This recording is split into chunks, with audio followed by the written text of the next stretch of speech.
Pemirsa setia kabar Nusantara dimanapun Anda berada, senang sekali bisa menyapa Anda kembali. Tentunya bersama saya Elisa Purba, juga ada rekan saya di sini. Dan dengan saya Subki Abdul. Tentunya dalam pembahasan kali ini pemirsa, kami sudah menghadirkan narasumber terpercaya untuk Anda. Telah hadir bersama kami ada Bapak Suryadi Jaya Purnama selaku anggota Komisi 5 DPR RI dari fraksi PKS Dapil NTB 2. Bapak, terima kasih sudah meluangkan waktu. Terima kasih. Assalamualaikum warahmatullahi wabarakatuh. Waalaikumsalam warahmatullahi wabarakatuh. Dan juga pemirsa sudah hadir juga bersama kami Direktur Eksekutif Komite Penghapusan Bensin Bertimbal ada Bapak Ahmad Safrudin. Bapak, bagaimana kabarnya Pak? Sehat? Alhamdulillah sehat.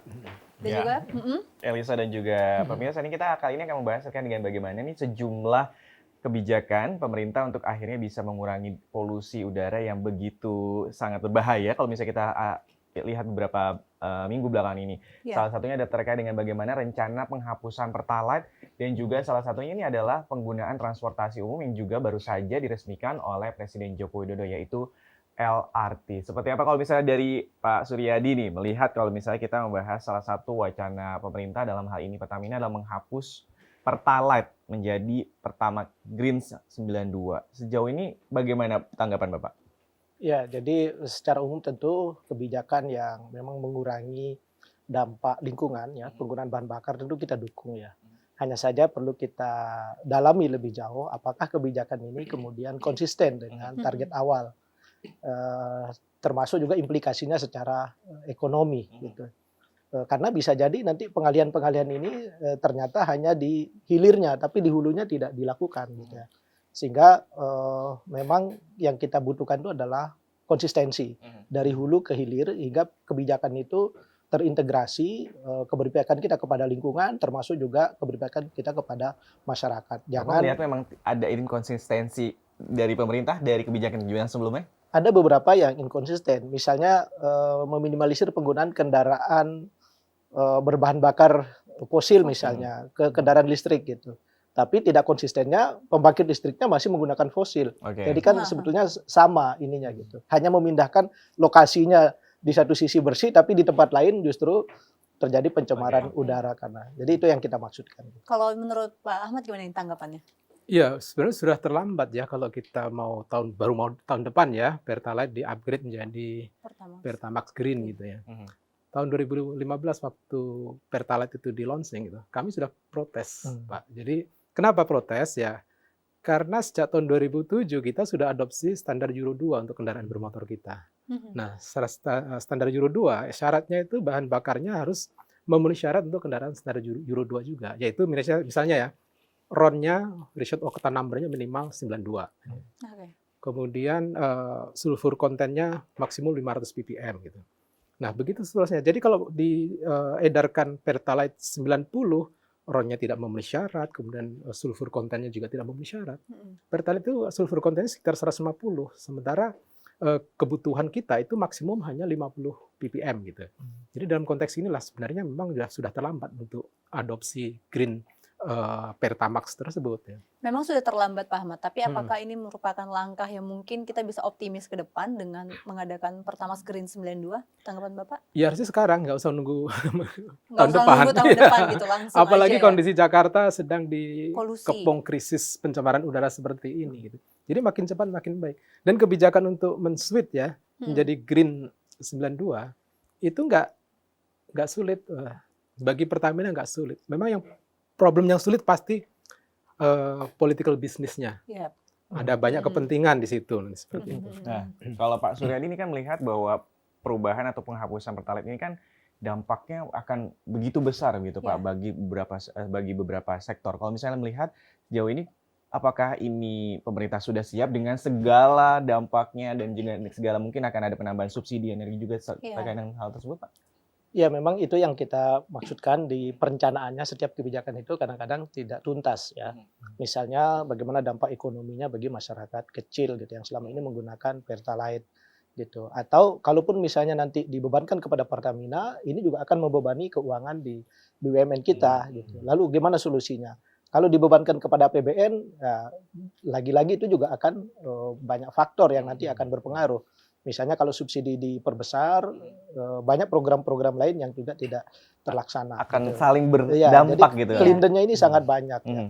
termasuk juga yang misalnya kita soroti kemarin, di satu sisi kita bersyukur beroperasinya LRT gitu ya. Tetapi di satu sisi ternyata di stasiunnya juga tidak ada tempat parkir gitu. Yang tadinya mau membuat pengalihan dari kendaraan pribadi ke kendaraan publik gitu. Park and Tapi ride gitu ya. karena tidak ada tempat parkir di stasiun, akhirnya juga tidak optimal begitu. Jadi ini yang perencanaannya yang tidak terintegrasi. Gitu.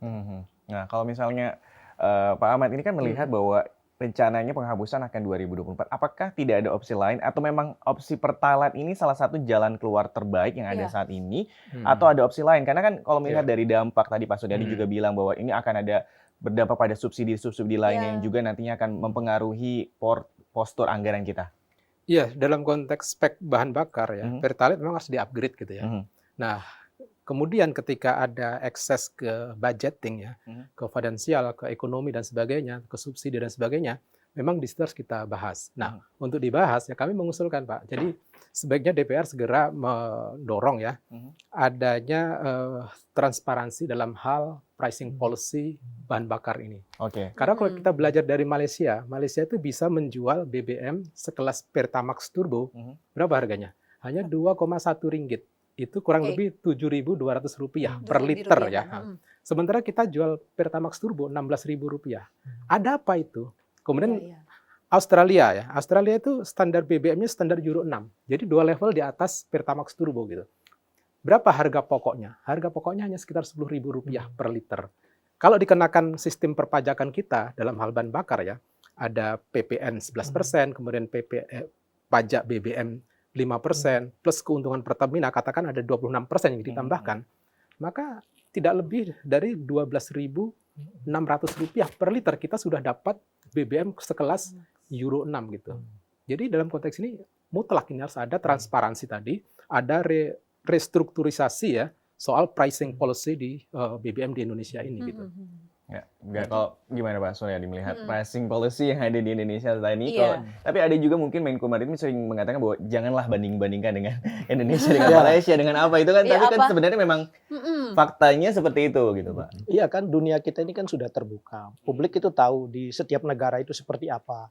Justru memang saya sangat setuju kalau ini kita buka ya, kita gelar aja di atas meja, ini belinya di mana, harganya berapa gitu. Kalau ternyata ada lebih murah, kita bisa beli di tempat lain gitu.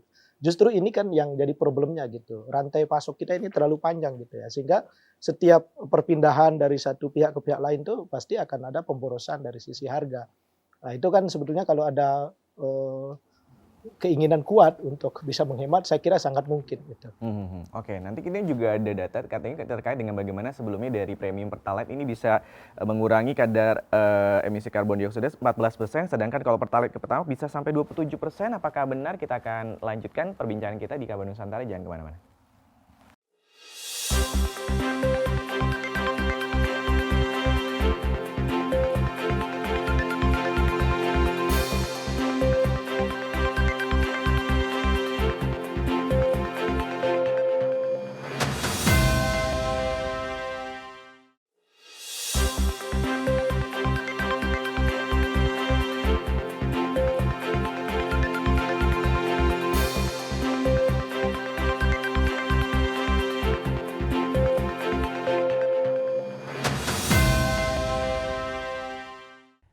Kembali lagi di Kabar Nusantara.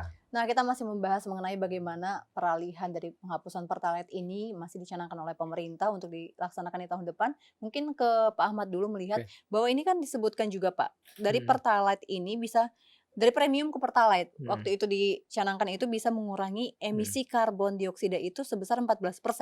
Dan kalau untuk dari Pertalite ke Pertamax itu bisa mencapai 27%. Ini apakah benar dan apakah ini bisa jadi solusi yang efektif juga untuk kedepannya? Iya betul. Karena kan semakin tinggi spek bahan bakar, maka kecenderungan penggunaan bahan bakar itu jauh lebih efisien ya. Jadi katakan 1 liter premium 88 dibanding 1 liter Pertamax ya, 91 atau 92. Kalau digunakan, jarak tempuhnya itu lebih jauh yang Pertamax. Demikian juga Pertamax dibanding Pertamax Turbo, jarak tempuhnya juga lebih jauh yang Pertamax Turbo. Kenapa? Spek itu nggak bohong gitu, spek bahan bakar kualitasnya nggak akan bohong. Nah, semakin jauh jarak tempuhnya ya, itu berarti kan BBM itu lebih efisien. Ada istilah fuel economy ya. Fuel economy-nya paling bagus gitu. Nah, kalau fuel ekonominya bagus, otomatis emisinya juga rendah gitu. Jadi itu berbanding lurus lah. Kalau misalnya BBM itu bisa efisien, economical gitu, maka emisinya juga makin rendah seperti itu. Oke. Kalau Pak Suryadi sendiri melihat bahwa ini terkait dengan bagaimana Menko Maritim Investasi Luhut bilang terkait bagaimana 37% kendaraan bermotor ini tidak lulus emisi. Ini apakah jalan satu-satunya penghapusan Pertalite ini akan menjadi jalan keluar terbaik, Pak? Atau kalau dari Komisi 5 sejauh ini bagaimana, Pak, terkait dengan bagaimana permasalahan pencemaran udara ataupun juga polusi udara ini? Ya, itu yang saya katakan tadi memang harus terintegrasi ya mulai dari hulu ke hilir. Kalau kita hanya mengawasi misalnya di jalan dengan mengontrol tingkat emisi dari setiap kendaraan, itu kan di ujung. Oke. Ya, harusnya juga sampai ke pabrik ya, di industrinya begitu ya. Karena kadang-kadang kita menghukum itu, misalnya kalau kita ibaratkan seperti narkoba, ada bandar, ada pengedar, ada pengguna. Yang sering dihukum ini kan cuma pengguna. Tapi misalnya ada kendaraan-kendaraan yang memproduksi ini seperti apa, kan itu harus dari awal gitu ya. Dan kita tahu dalam kebijakan energi secara keseluruhan sebetulnya juga mengalihkan dari Pertalite ke misalnya dengan RON yang lebih tinggi memang berdampak, cuma belum signifikan karena sebetulnya kan energi fosil itu baik bahan bakar cair maupun juga batu bara itu kan tetap secara keseluruhan akan berdampak pada lingkungan kita, sehingga upaya yang harus dilakukan adalah mengalihkan ya sumber energi kita ini gitu dari fosil kepada yang energi baru terbarukan gitu. Dan kita di Indonesia ini kan punya banyak pilihan sebetulnya. Ada panas bumi, ada matahari, ada angin, ada gelombang laut, dan banyak opsi-opsi lain sebetulnya. Tapi kan ketulusan kita ini terlihat dari situ gitu. Apakah pengalihan ini motif memang tulus atau motif menurut ekonomi? Bapak motifnya tulus, motif bisnis, motif ekonomi, atau motif apa nih? Ya itu yang harus kita buktikan dengan misalnya tadi salah satunya dengan transparansi dalam policy price kita ya. Tapi yakin nggak Pak, di 2024 kita sudah bisa melakukan penghapusan Pertalite dengan segala kondisi yang ada, dengan segala postur anggaran yang juga pastinya akan banyak hal-hal mungkin ada perubahan. subsidi ke masyarakat juga karena tergantung harga Kalau juga, saya Pak. sebetulnya sih lebih cepat lebih bagus ya. Hanya saja lampiran-lampiran atau efek sampingnya ini harus diantisipasi gitu. Tapi jangan sampai satu kebijakan tetapi menimbulkan masalah yang justru lebih berat lagi, termasuk misalnya faktor kesiapan masyarakat ya beralih seperti itu dari sisi ekonominya gitu. Jangan sampai juga memberatkan publik. Nah itu juga harus dikalkulasi oleh Pak pemerintah. Ahmad, yakin 2024 atau molor lagi atau gimana? Yakin. Kalau saya sih berharap lebih cepat ya. Jadi harus didorong lebih cepat makin baik, terutama dengan situasi ya. Ada momentum kita menghadapi krisis polusi udara di Jabodetabek ini, sehingga BBM yang lebih berkualitas ini memang mutlak diperlukan ya. Nah tadi yang disampaikan Pak Suryadi tadi ya soal tulus atau tidak tulusnya, ini jelas tidak tulus. Sebenarnya kan energi fosil BBM ya konteks ini, kemudian di belakangnya itu ada auto industri ya yang masih terfokus pada kendaraan teknologi BBM ya. Nah itu juga sebenarnya mereka ingin survive ya. Kalau dulu mereka menolak ya untuk upgrade BBM itu menolak, tapi sekarang mau. Ini bentuk survival mereka ya untuk mempertahankan fuel BBM ya dan kendaraan teknologi BBM tadi atau IC teknologi itu. Mereka menghadapi gempuran kuat dari electric vehicle. Itulah salah satu cara untuk survive mereka, memperpanjang umur ya, memperpanjang bisnis dalam konteks IC teknologi plus BBM tadi gitu. Jadi betul Pak, itu tidak tulus sebenarnya. Tapi nggak apa-apa lah sambil berjalan kan. Lebih aman dia yang mengatakan Pak Ahmad ya Pak, bukan Pak. Oke, tapi kalau kita ngomongin ini membahas, kita akan membahas salah satu topik lain itu Pak Suryadi, kalau boleh tahu kapan terakhir Bapak menggunakan kendaraan umum, transportasi umum? Ya, saya kalau transportasi umum untuk laut 2 bulan lalu. 2 bulan lalu. Tapi bukan kendaraan darat ya, saya naik kendaraan. Bukan kapal laut dari Surabaya ke Lombok. Oke, kita berdua kebetulan pengguna komuter lain ya, El. Iya, Jadi setiap setiap hari hari menggunakan sama. komuter lain. Rocker juga. Rombongan kereta ya, Kita Pak. akan membahas terkait dengan bagaimana nih kemarin Presiden Jokowi baru saja meresmikan LRT. Ini Pada kalau tanggal misalnya 28 Bapak ya. melihat, pasti Bapak juga merilis informasi ini terkait dengan sejumlah kendala yang dikeluhkan oleh para penumpang LRT. Tanggapan Bapak?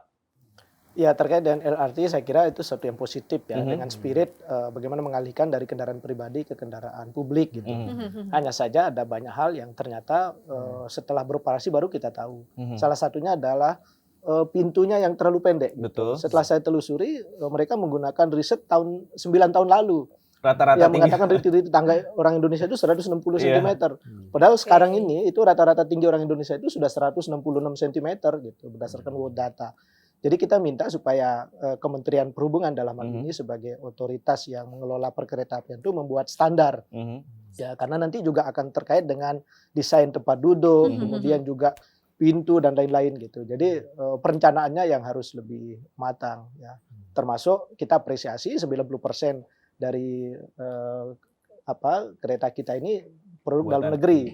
Walaupun masih banyak catatan ya, misalnya pengeremannya yang agak kasar dan seterusnya itu banyak keluhan-keluhan. Tapi kita perbaiki. Cuma ada hal yang strategis yang tadi juga sempat saya sebut.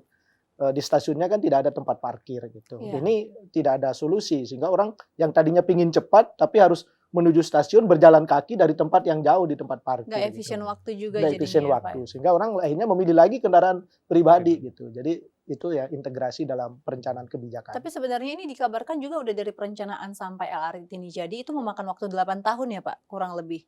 Iya kan, perencanaannya bukan dari sisi waktunya kan, yang kita lihatnya itu dari sisi kualitasnya, bukan lamanya merencanakan. Nggak apa-apa singkat tapi memang hasilnya bagus daripada lama terus justru hasilnya juga seperti ini. Bahkan Tapi operasionalnya kan sudah molor. direncanakan sejak kapan ini Pak untuk LRT? Harusnya beroperasi kan 2019 gitu, tapi molornya 4 tahun gitu. Tapi sudah molor 4 tahun, tapi perencanaannya tidak disesuaikan lagi gitu dengan data-data terbaru. Molornya 4 tahun Pak Ahmad, tapi juga banyak keluhan terkait dengan pintu yang tidak tidak terbuka sesuai, ataupun juga terkait dengan kemarin juga gangguan mati listrik, mati AC, dan juga terkait dengan waktunya juga. Dan juga tadi disampaikan terkait dengan tinggi 180 tuh bisa harus nunduk atau bisa kena pegangan. 160. Bagaimana Mas Ahmad lihat dari LRT kita ini? Ya memang ya, kelemahan kita belum ada bagaimana mendesain itu secara terintegrasi gitu.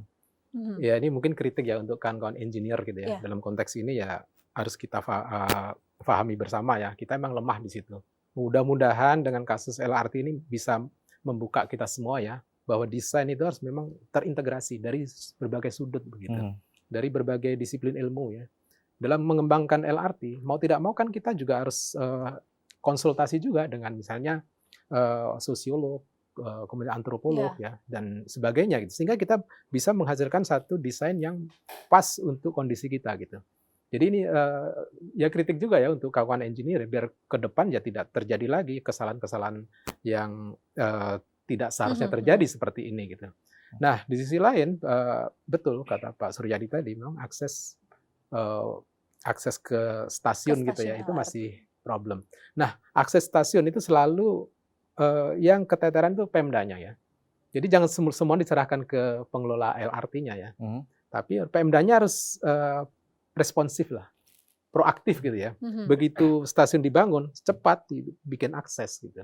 Termasuk mengembangkan sarana parkir dan sebagainya, itu tidak mutlak harus kewajiban dari pihak pengelola LRT. Tapi Pemda bisa mendorong. Bisa jadi mendorong masyarakat sekitar kan, memanfaatkan lahan sekitar untuk parkir dan sebagainya, seperti itu. Jadi dalam konteks ini Pemda jangan diam juga gitu loh, menunggu tanpa action yang konkret. Action konkret ya tadi, kalau jalan aksesnya terlalu sempit dilebarin, trotoarnya dilebarin dan sebagainya, harus ke sana gitu. Kita masih akan membahas juga pemirsa mengenai bagaimana evaluasi yang juga sudah dilakukan oleh pemerintah dan juga didorong oleh DPR RI terkait dengan LRT saat ini. Tentunya tetap bersama kami di Kabar Nusantara.